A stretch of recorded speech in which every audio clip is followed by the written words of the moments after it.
Hello, everybody. I'm Skip Elsheimer. Welcome to the AV Geeks Lunchtime Streaming Show. Normally, I have a little short silent film or foreign language film, but I ran out of time. I've been going through a bunch of files and films to find stuff that I haven't shown you, so that actually took longer than I thought. Anyways, we watch old 16mm films here, and this first film is Encyclopedia Britannica. It was our good friends who still exist in Chicago, although they don't make films anymore. Here is What is Electric Current? Enjoy.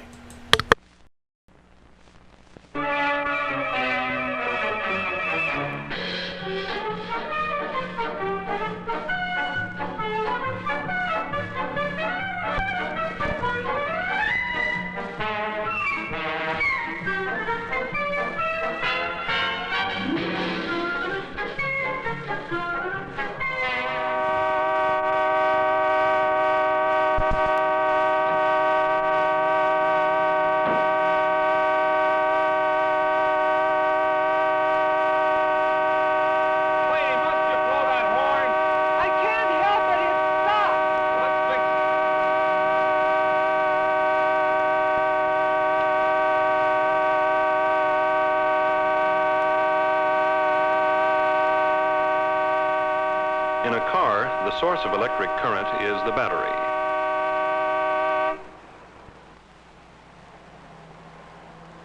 After the horn has been fixed and the battery is properly connected again, it permits us to have light,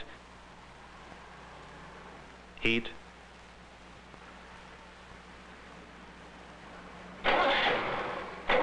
and power. The starter motor is run by electric current from the battery.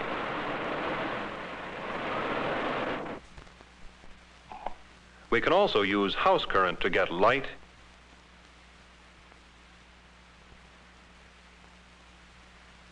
heat,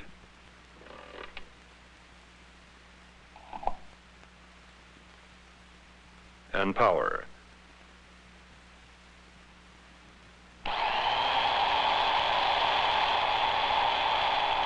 But house current is too dangerous to experiment with. Instead, we'll use the battery. We have connected some of the same things to the battery that are connected to it in the car. Headlights, a horn, and a starter motor. We've also included this meter. The meter indicates whether or not there is electric current in the circuit. When the needle in this meter points straight up, the meter reading is 0. There is no current in this circuit now. Why isn't there? The answer, of course, is here. There is electric current only when the electricity has a complete circuit to flow through. Now the electricity has a complete circuit to flow through. When the circuit is broken, no electricity flows through it. When there is an electric current, the meter shows it.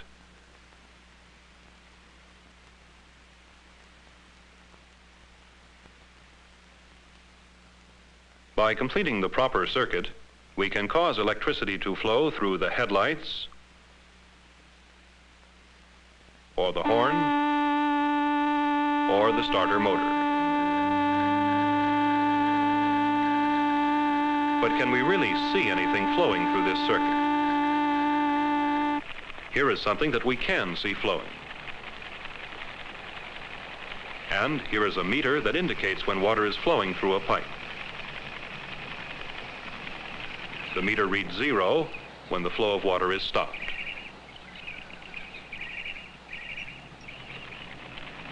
What happens if we turn on another sprinkler too?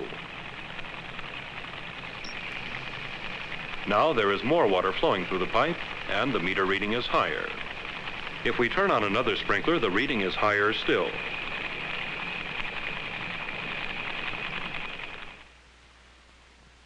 When you turn something on in this circuit, the meter shows a reading. Turn something else on too, and the meter shows a higher reading. This meter acts like the meter measuring the increasing flow of water.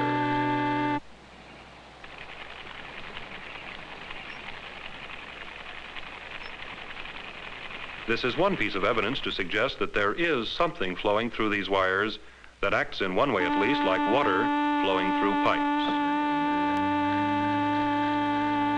If something is flowing in this circuit, it must go out here and come back here, or the other way around.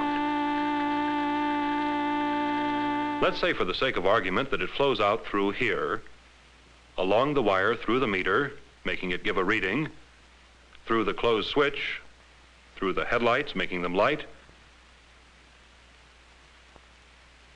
and back along the wire to the battery. In other words, for the sake of argument, we're saying that electricity flows out from this post of the battery and flows back in to this post.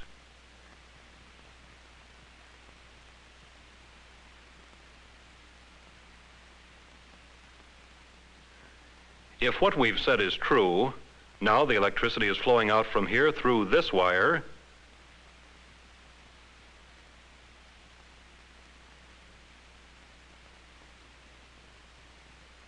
through the headlights, through the switch, through the meter, making it show a reading, and back to the bat. Yes, the meter shows a reading, but in the opposite direction.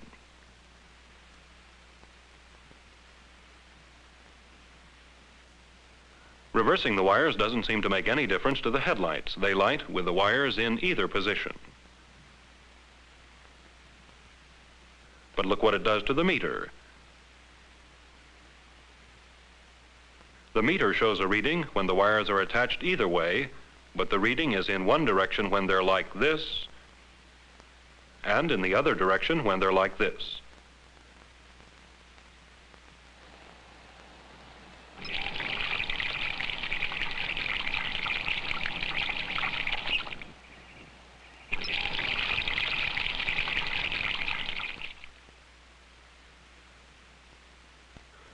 There is a similarity between the way the water wheel acts and the way this meter acts, which suggests that both are being acted upon by something that flows. In the one case, water; in the other case, electricity.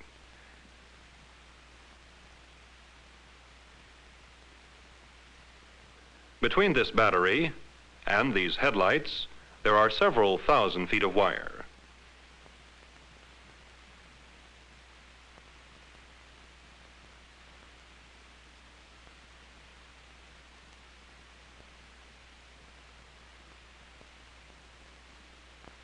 When the switch is closed, the circuit will be complete. Let's assume that when the circuit is completed, electricity will flow from the battery out through this wire, through the headlights, and back through this wire to the battery. If this were true, we might suppose that this meter would kick over before this one. After all, the electricity would have to go through all the wire before it gets to this meter. Let's try it and see. No, as far as the eye can see, both meters kicked over at the same time. What does that mean?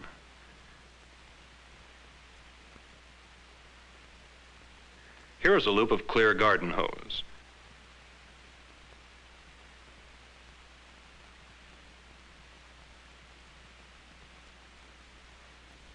These meters will kick over when water flows through them.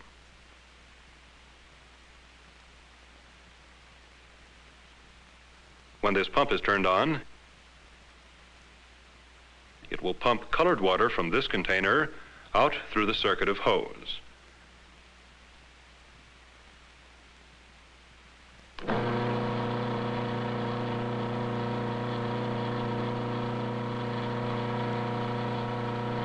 These two meters didn't kick over at the same time.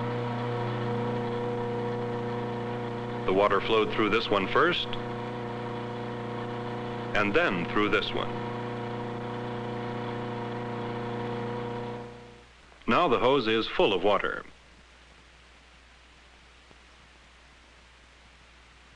When we turn the pump on now, water will move everywhere in the circuit at just about the same time.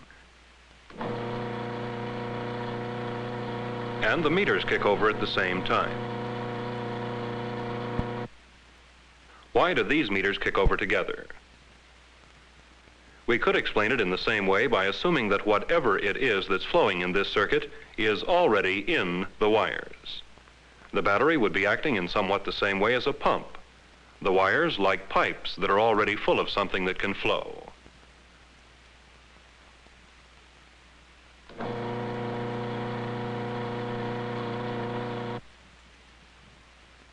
The stuff in the wires that can flow is called electric charge.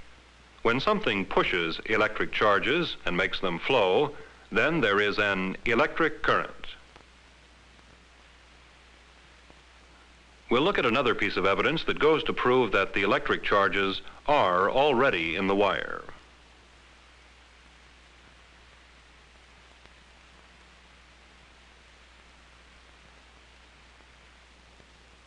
This meter will kick over when electric charges flow into it.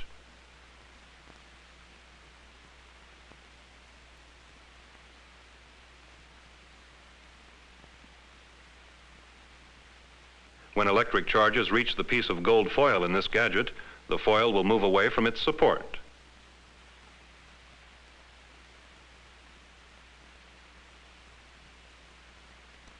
That doesn't prove the electric charges were in the wire. They could have come from the battery.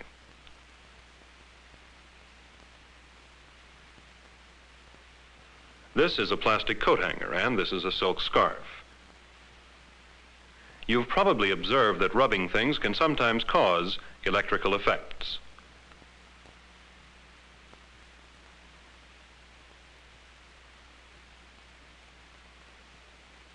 Somehow, the rubbed coat hanger is making electric charges move. But the coat hanger doesn't touch the wire. The electric charges must already be in the wire. The coat hanger pushes electric charges into the meter and onto the foil leaf. When the hanger is removed, the electric charges flow back. When something pushes charges and makes them flow, you have an electric current.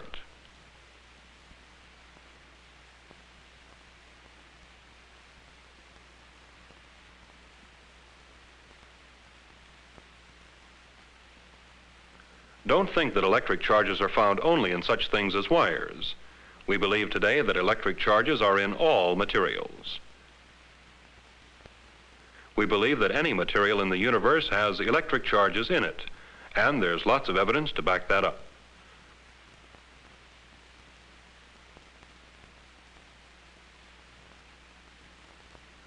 Don't try this yourself unless you use a weak battery. There is electric current in this circuit. Electric charges in human bodies are being pushed by the battery and made to flow, causing an electric current.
What happened?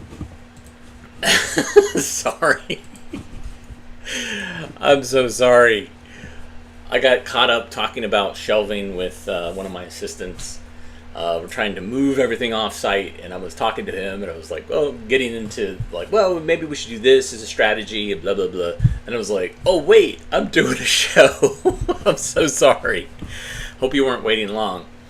Let's learn about our 50th state, Hawaii. Thank you.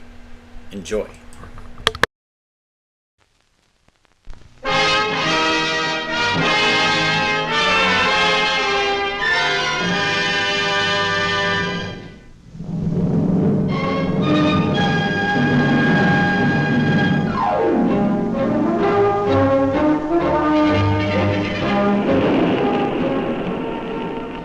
modern planes have made a lake of more than 2,000 miles of the Pacific Ocean. By jet, only 4 or 5 hours separate the volcanic shores of the 50th member of the Union from the mainland of the United States. In the Air Age, San Francisco was a neighbor of the mid-Pacific city of Honolulu.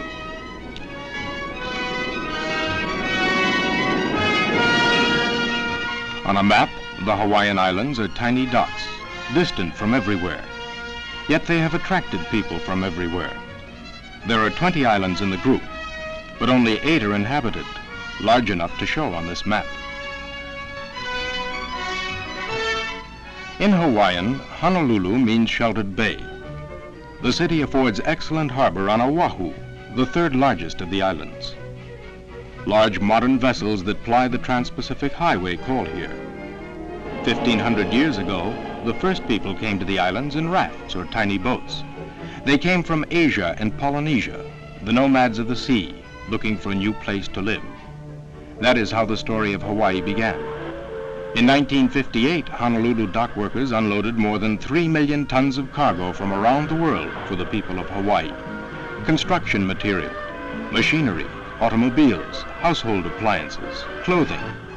Though the 50th state has an agricultural economy, much of the food consumed by the islanders comes from across the sea.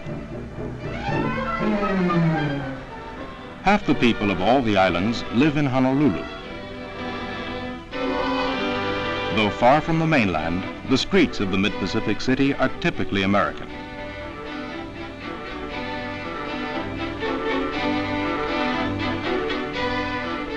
Many families live in 2-story apartment houses, garden apartments, and they shop at self-service supermarkets, familiar sights in most large American cities.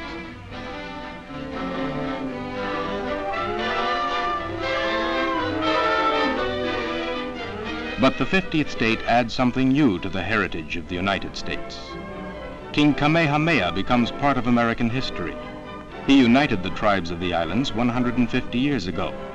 He welcomed settlers and new ideas from east and west. Today, the city of Honolulu is administered by an elected mayor and a board of supervisors. 4 members are of Japanese descent, 1 of Chinese, 1 of European.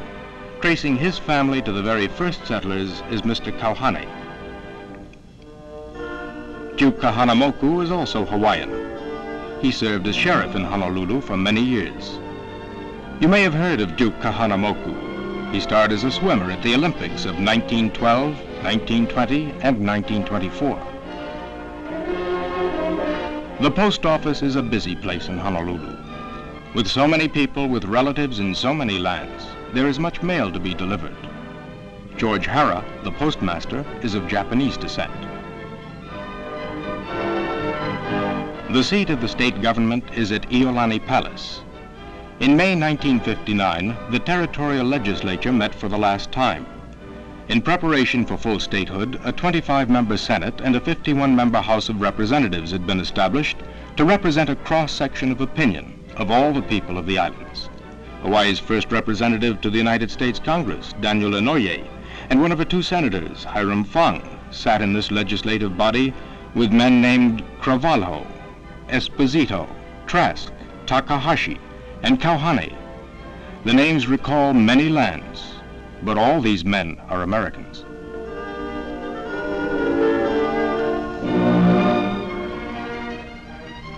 Aviation has helped Hawaii come of age. The islands are spread out over 400 miles of ocean. 4 airlines and 13 airports have almost eliminated distance between islands.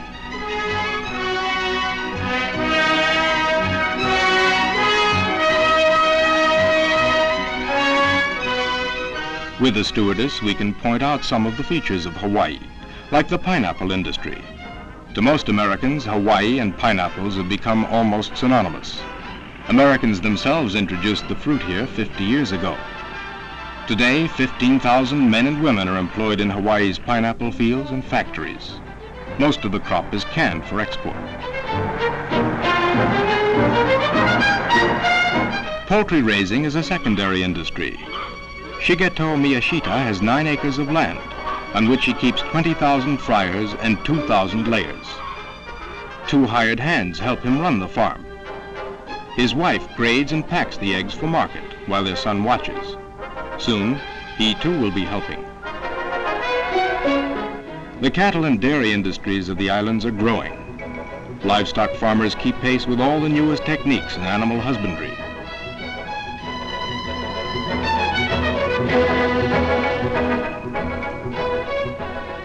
Irrigation canals lace the fields of sugar cane, Hawaii's most important crop. When the cane is ripe, the field is set afire. The tangleweeds burn, but not the stalks full of sweet juice. The ground is level enough for tractors to harvest the crop. Hawaiians also grow coffee, nuts, rice, sisal, bananas, and other agricultural products. But sugar cane is their major crop, and refined sugar their major export.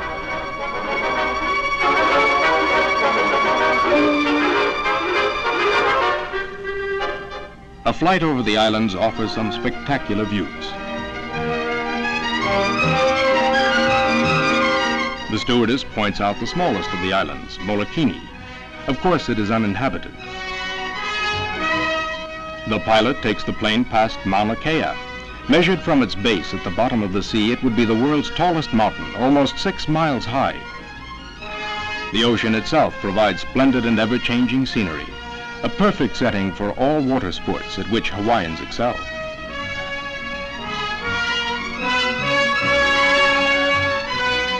The trade winds keep the temperatures mild. The sun and the cool breezes encourage all sports. Dr. Richard Yu, whose ancestors came to Hawaii from Korea, can be seen among youngsters at the athletic fields in Honolulu. His interest in sports and good health go well together. He has helped train many weightlifters and long-distance runners. Now he wants to help women athletes in track and field events.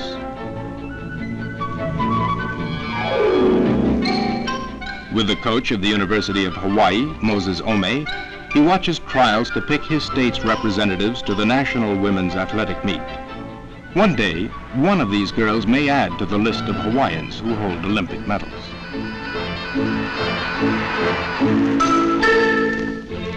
So richly endowed by nature, it is little wonder that the people of Hawaii are deeply religious. There are many Buddhists as well as Christians on the islands. Religious services are conducted in Korean, Japanese, and Tagalog of the Philippines, as well as in English.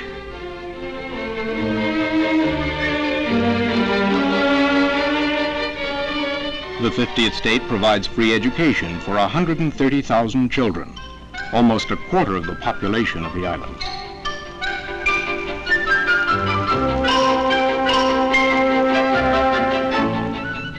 Out of Hawaii's schools will come her future doctors and farmers and technicians, tomorrow's lawmakers and citizens.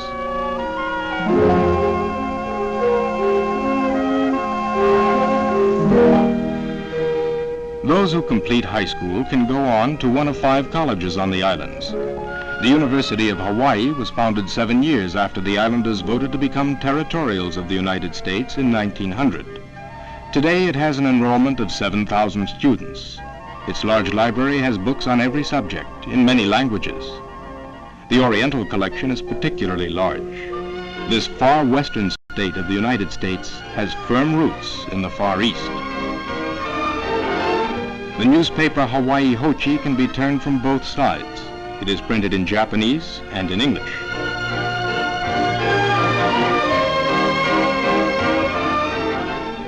Lecturers from anywhere in the world find attentive and respectful audiences at the University of Hawaii. In the 50th state, east and west and distance have been reduced to words with little meaning. Statehood does not change Hawaii as much as it changes the United States. Differences of race, religion, and culture are enrichments for all Americans. It is possible that someday a president of the United States will call Hawaii his home. Perhaps he is among the students at the university. Like those adventurers who first found the Hawaiian shores 1,500 years ago, these young Hawaiians can look forward to unlimited opportunities.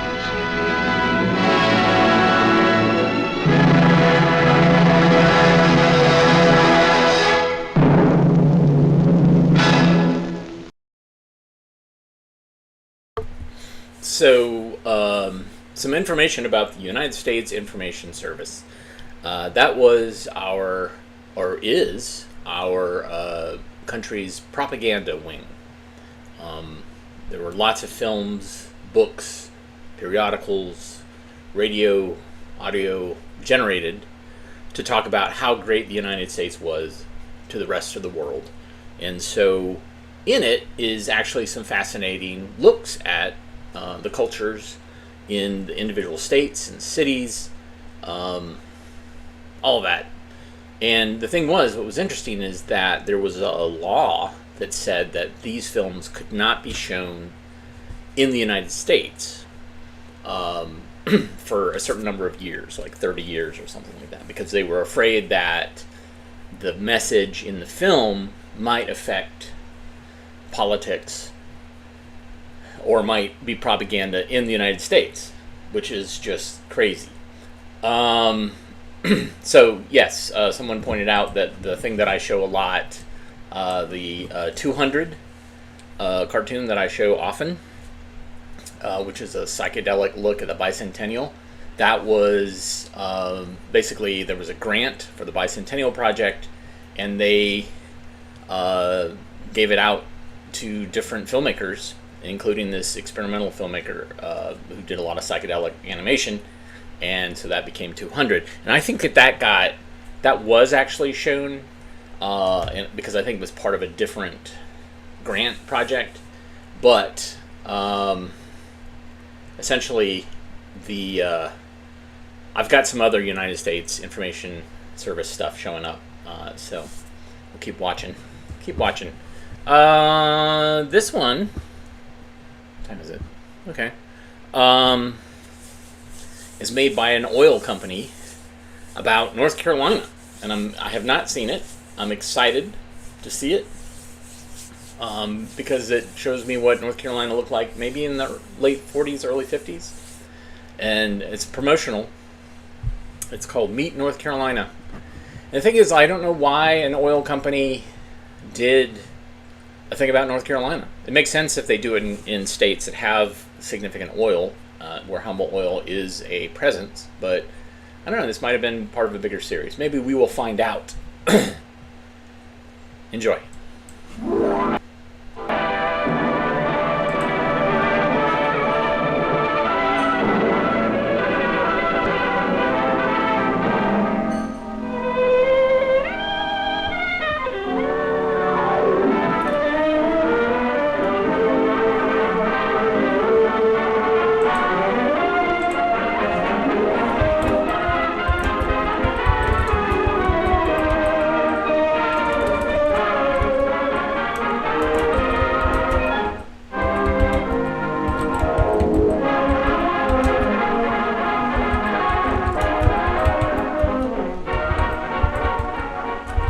Introducing North Carolina. You know, they say there's nothing finer. And for a fact, you'll have to travel far to match the ever-changing pictorial beauty of the old North State.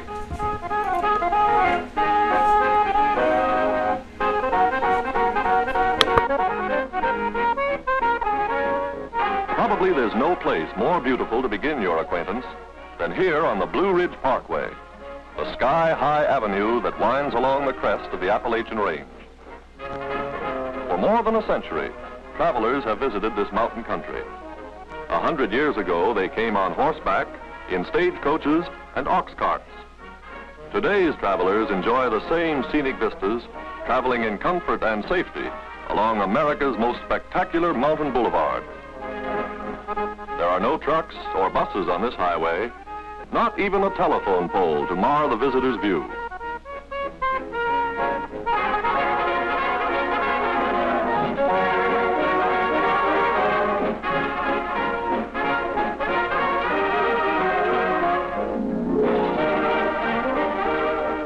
This young couple look happy. Why not? They're on vacation. And they've come to North Carolina because they've heard that here they will find all the things they want to do and see, all the way from mountaintops to ocean shore. You know, it's not every state that can boast of high ranges and a coastline ideal for swimming, boating, and fishing. What a wonderful way to settle that old question. Which shall it be, the mountains or the sea? Pardon me just a moment, will you? Why, sure. This is your first visit to North Carolina, isn't it?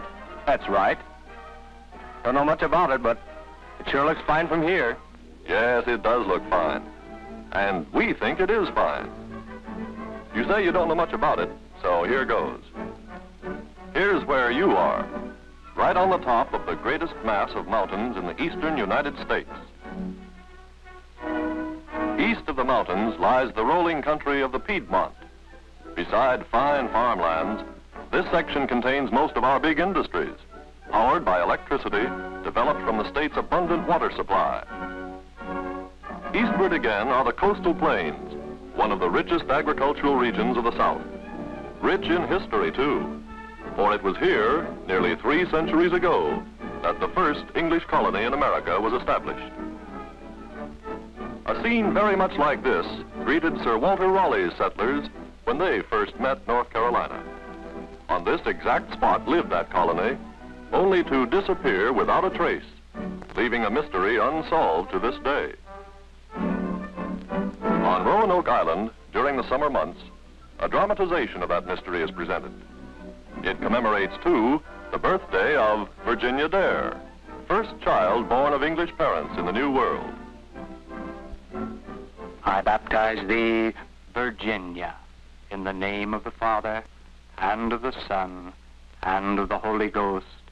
Amen. Come, men, get your ale.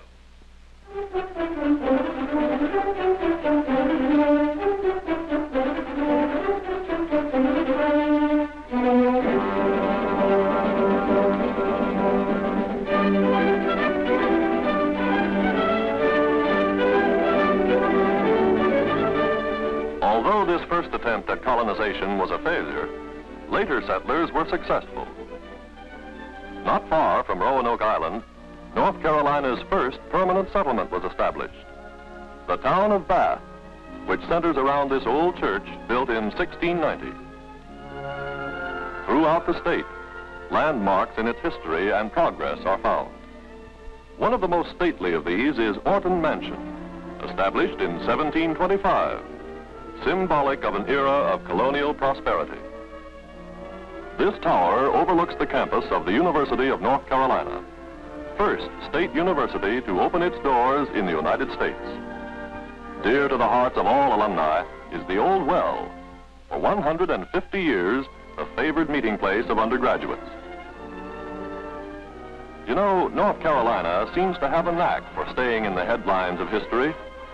On windswept Kill Devil Hill, this towering pylon marks the spot where the Wright brothers challenged the skies, making the first powered airplane flight. Proud of its past, it is small wonder that the capital city of North Carolina is named Raleigh, in memory of those first brave settlers on Roanoke Island. Confident of the future, the people of North Carolina have built many thriving cities.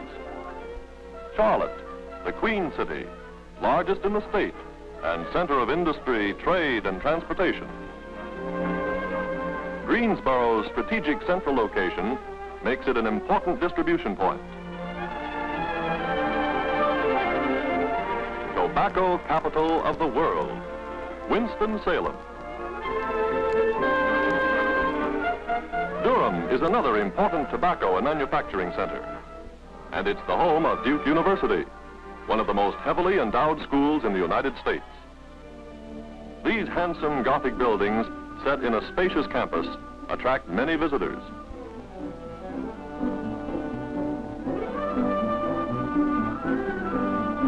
The principal seaport is Wilmington, situated on the Cape Fear River and the inland waterway, with channel and harbor for ocean-going ships.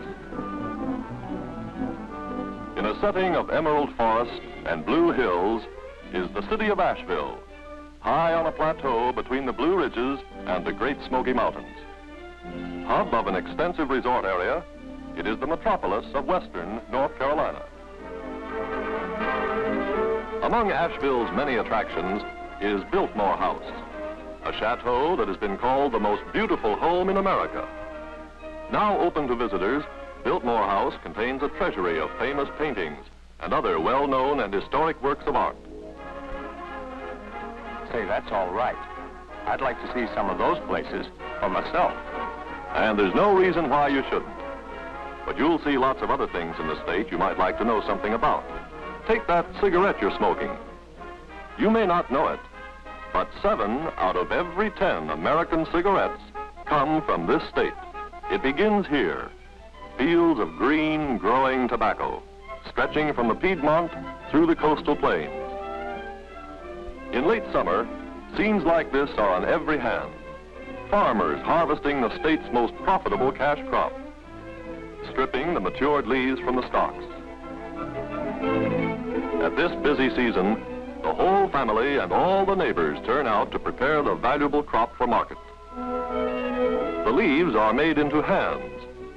The hands are strung onto sticks, ready to be placed in the tobacco barns where the leaves will be cured by the heat from wood or oil fires.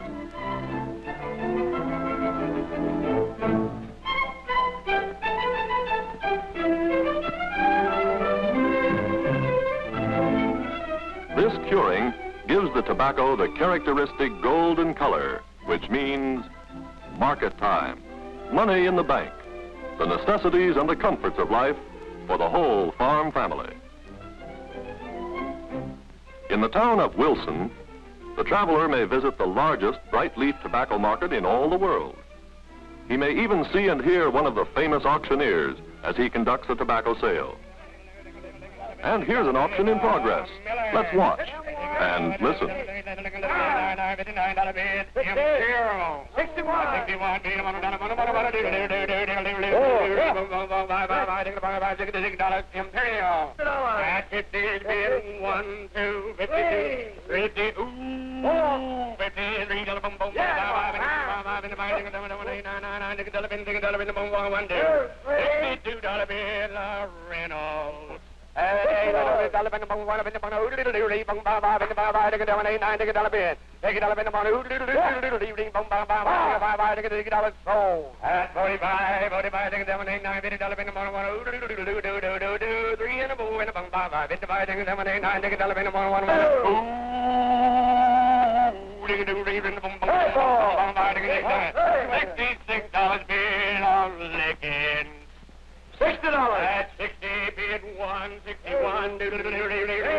Long years of careful aging are still necessary before this tobacco will be ready for final processing.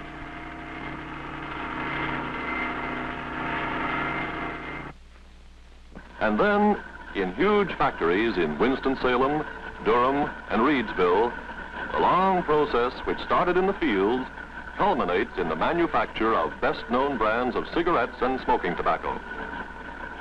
This factory ships an entire trainload of cigarettes every day of the year. And brother, that's a lot of smoking. There's another interesting angle to this cigarette business. Most of the paper used in cigarette manufacture comes from this large modern plant. A nationwide search for water of unexcelled purity ended here on the banks of the sparkling Davidson River near Brevard. Domestic flax and pure water are essential items in the production of this super high quality paper.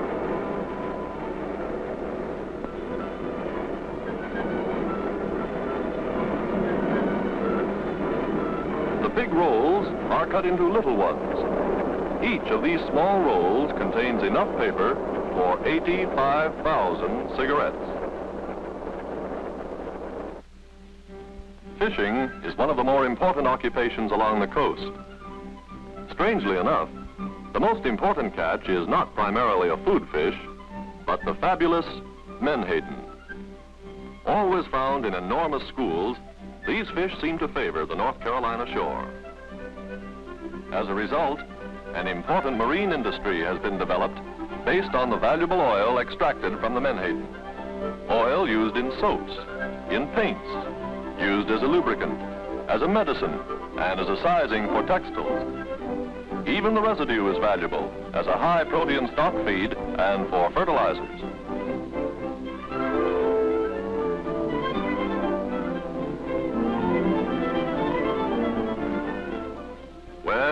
I guess it's true most everywhere. Old and young alike go for goobers, or crisp, freshly roasted peanuts. North Carolina grows her own with a good share for the rest of the country.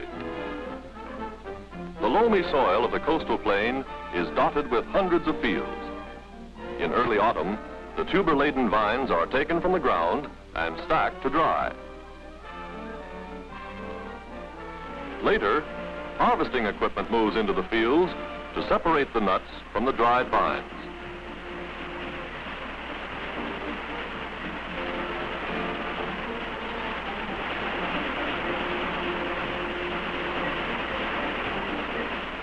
The vines are baled and become an important and highly nutritious addition to the diet of farm herds.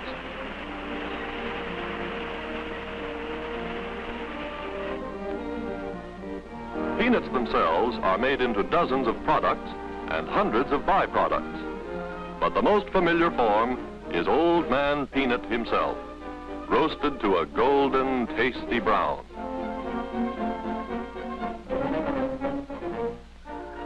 Just peanuts, you say? Yes, but peanuts are big business in North Carolina.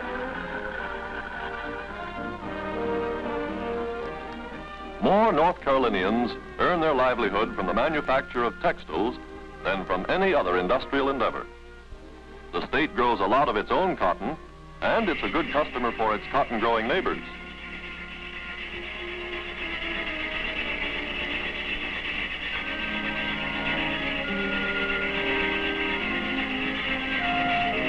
The fleecy bolls are transformed into yarn, and the yarn is woven into colorful fabrics, eventually to appear on markets around the world.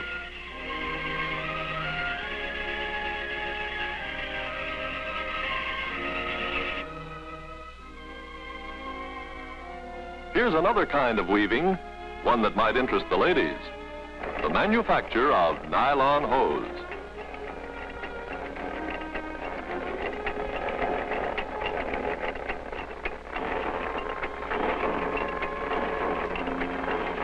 This is uncolored nylon, awaiting only the magic of chemistry to produce the myriad shades to please any lady's fancy. Burlington is the hosiery capital of the South. There, and in many other cities, this most glamorous item in the feminine wardrobe is produced in millions of units.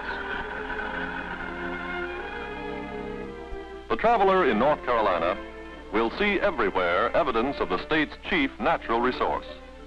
Over half of the state is forested, and these forests contain the largest reserve of hardwoods remaining in this country.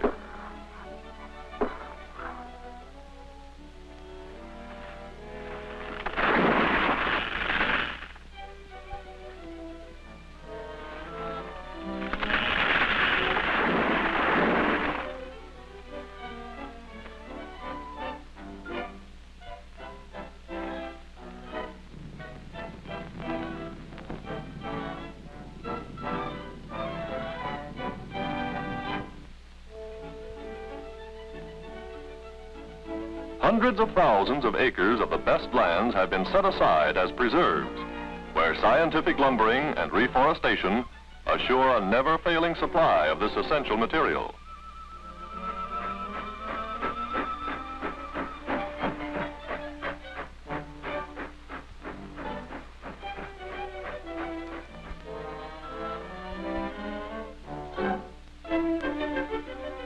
Mills like this consume a large part of the output of the forests for conversion into paper products of many kinds.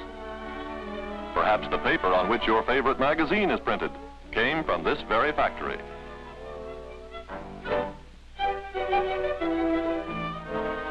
Besides paper and paper products, over 3,000 manufacturers, making everything from rayon to radio cabinets, depend on the forests of North Carolina for their raw material supply. Chief among these industries is the manufacture of finished wood products, centered at High Point and Lenore. This state leads all others in the fabrication of fine furniture. Here's an interesting operation. This multiple carver enables one operator to shape 24 identical pieces at one time.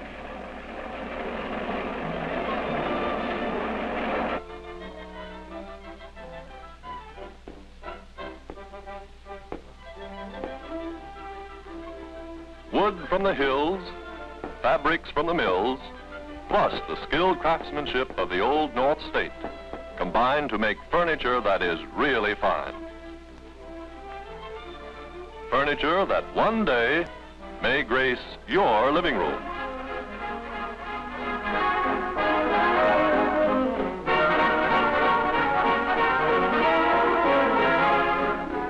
I guess that's enough education for a while.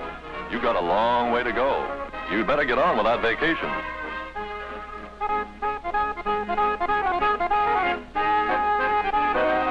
All right, Mr. Traveler, what's your pleasure? Is it scenery you're after? Modern highways will take you past cascading streams and sparkling waterfalls, to azure lakes rimmed by high hills, to spectacular Chimney Rock with breathtaking views,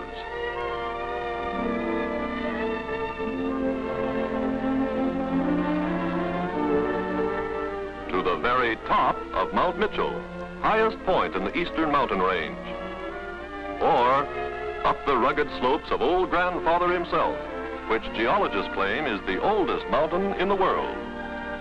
In spring and early summer, the hills burst into a symphony of color with displays of rhododendron, of mountain laurel, of heather clinging to the rocky hillsides,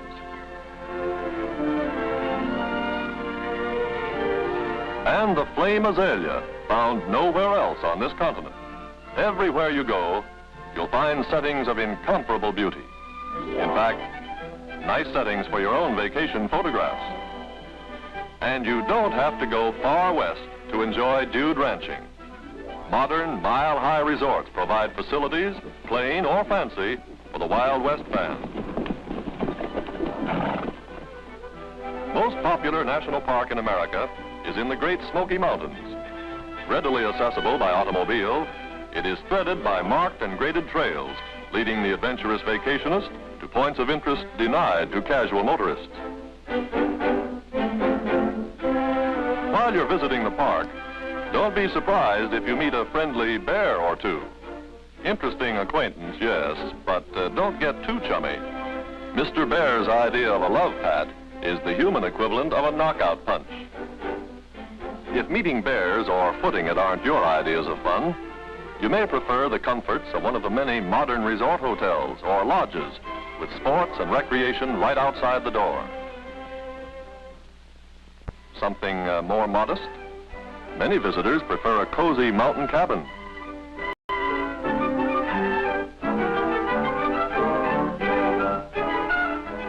This one is near Fontana Dam, highest water barrier in the east. This huge structure creates only one of dozens of lakes, providing water sports and year-round fishing for vacationists. If you're a real traveler, you'll be interested in the folkways of the hardy people who populate this state. In the shadow of Old Grandfather, a yearly festival known as Singing on the Mountain brings spectators and contestants from all of the South Appalachian Range. Young and old alike turn out to hear the ancient ballads of the hills. Like the old songs, the old ways of doing things persist in many homes. The products of the modern textile industry of North Carolina mean little to this elderly lady. Like her mother and her grandmother, she cards and spins her own yarn to make garments for her family. Yes, strange as it seems, the people of North Carolina who have led the South in development of machine industries have maintained their pride in fine hand workmanship. The carving of beautiful and quaint figures from hardwoods is only one of the many handcraft skills. Old-fashioned drudgery, you say? Not at all. Within 100 miles of Asheville, more than 3,000 persons make all or part of their living from the creation of examples of fine handicraft, eagerly sought by travelers as treasured mementos of their visit, mementos ranging from the humorous to the sublime.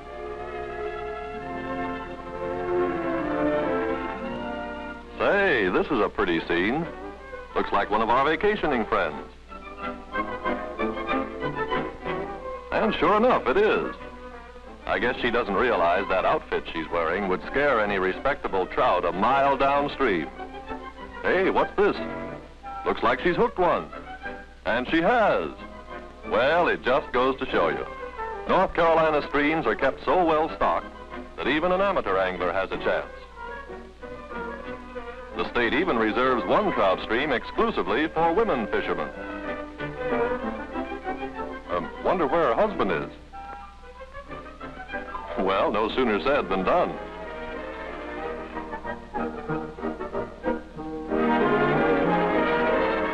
Hey, what's he up to anyway? Looks like a little campfire cookery in progress. Let's go over and see what gives.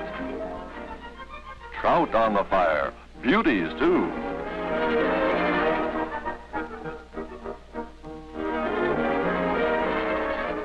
And hot biscuits.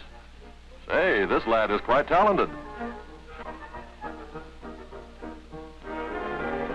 Or, if picnicking is more in your line, why not pack a basket and visit one of the state parks or numerous recreational areas set aside for your pleasure? What that keen outdoor air does to the appetite is nobody's business but your own. An interesting novelty is this bridge, built across the highway for the exclusive use of horsemen.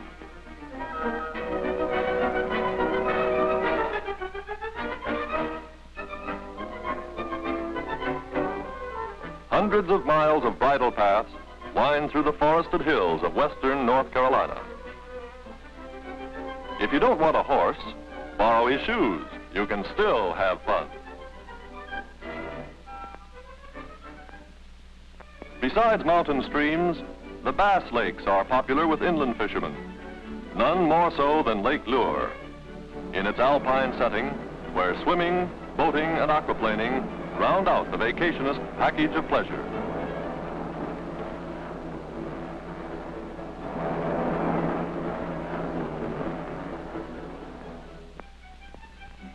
Let's leave the mountains for a while and drive down through the rolling Piedmont into the sand hills.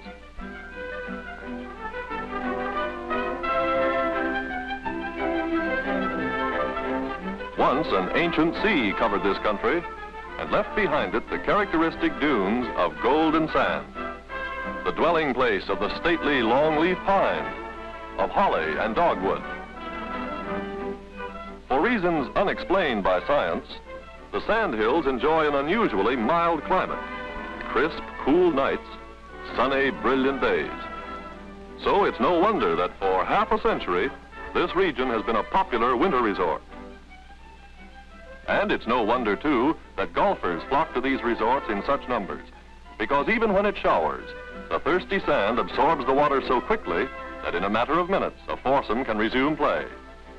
Many of today's famous players won their first recognition in tournaments on these championship courses.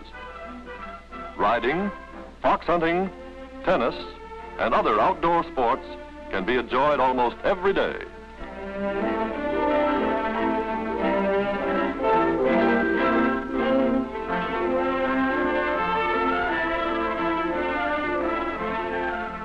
The 300-mile coastline presents two distinct realms of exploration. The Outer Banks comprise a maritime wilderness, appealing strongly to the adventurous sportsman and to those who would leave the madding crowd behind. Rough trails lead to Hatteras and Ocracoke, graveyard of the Atlantic, where many a brave ship has met disaster. Coast Guardsmen stationed on this windswept bar have been awarded more Congressional Medals of Honor per capita than any other group.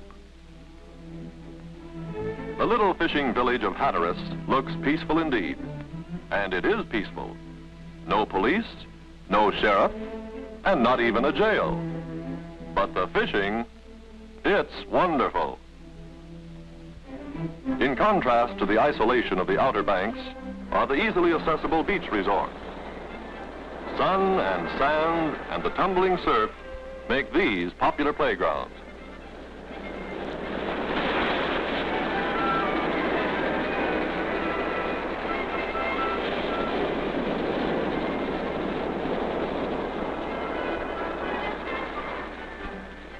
There's fishing here, too. In the surf, if you like.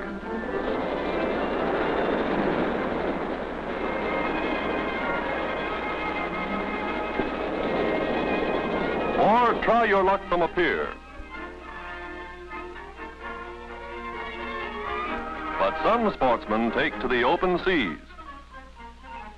And there in the indigo waters of the Gulf Stream await challenging amberjack, fighting dolphin, the vicious barracuda, Cero, sailfish, bonito, and the incomparable blue marlin.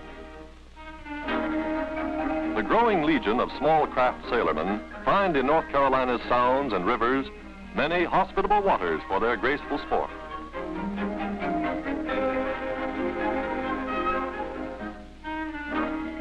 If you like a little more speed, you might try this one on for size. Better practice up a while first, though. It's not as easy as it looks. If you're wondering how to get off these things, just watch. Simple, isn't it? Still more speed? Here it is, and plenty of it, on one of North Carolina's many broad rivers.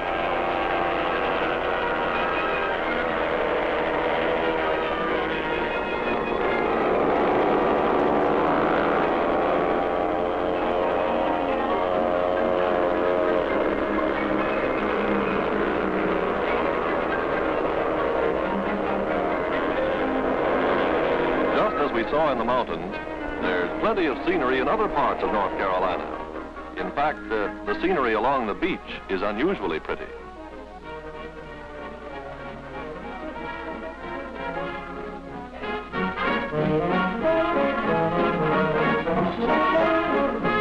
And look who's taking in all this scenery. It's our friends again. They've done what they set out to do, and in one vacation, they've had a glorious week in the mountains and another week of sunshine and fun on the seashore. Wonder how they liked it. Tell me, have you enjoyed your Tar Heel vacation? We sure have. And we really met North Carolina. I'm glad you did. I knew you'd like it. Because for fun, in winter, summer, spring, or fall, North Carolina has them all.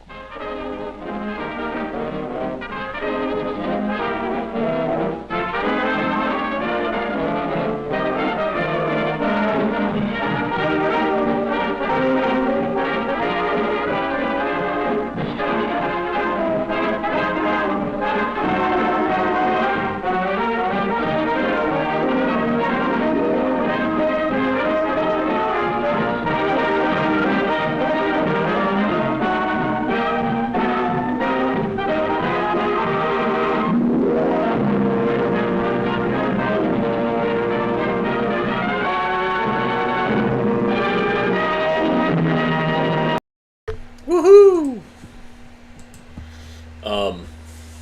So yeah, we're based in North Carolina, based in Raleigh, and not too far from the Capitol buildings that you saw.